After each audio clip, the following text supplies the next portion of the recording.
I learned a long time ago that for me, creativity was a process of research and then incubation, where I couldn't do a bunch of research and then start concepting immediately.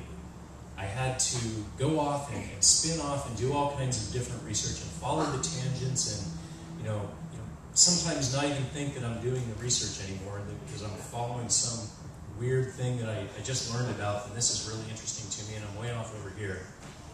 And I have to go out and do all that, and then I have to have some downtime where I don't think I'm working on it, but it's incubating. It's sitting there in my head. It's stewing. The primordial soup is beginning to form something, and then when I come back to it, stuff starts flooding out, and it's combining with things that I did in research on some other project 10 years ago, and plus something that I saw walking down a street just the other day, some weird shape or something, and then engage in that process.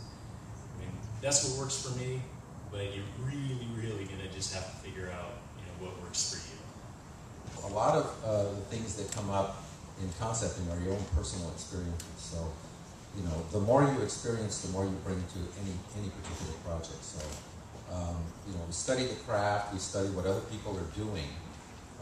Certainly study what's happening in your generation and what's happened in our generations. We've seen a lot of change.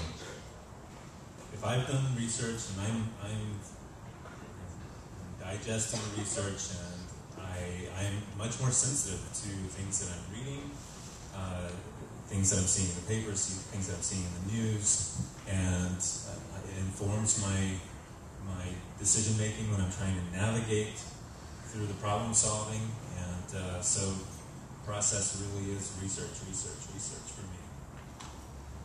So to add to some of that, I think when you find a good VP of Marketing Communications who's got a real strong hand in a corporation to make decisions, it allows you a great pathway to bring good branding and communication tools to big companies. That's like a lot of big people there that you might not interface with straight away, but I guarantee you remember that one. The other thing that I'd like to try and do is, because we're so visually driven, we subscribe to our communication arts and our How magazines and our print magazines, and we just go through and look at pretty pictures. Have you guys ever read any of those? Okay, I'm just throwing it out there to you because I forget sometimes myself.